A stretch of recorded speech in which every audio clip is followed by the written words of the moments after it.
Top 1-এ রয়েছে WhatsApp.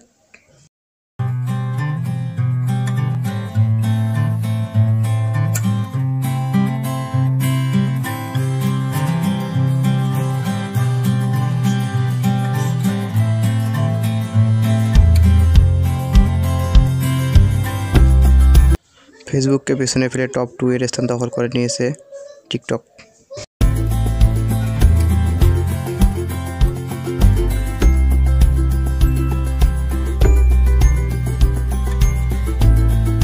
এছাড়াও Facebook top 3-তে নেমে গিয়েছে।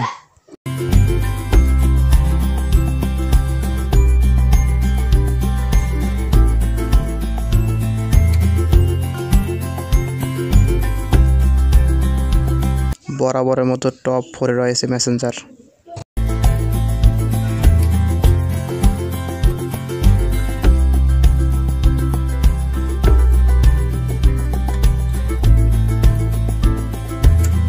এবং টপ 5-এ রয়েছে ইনস্টাগ্রাম।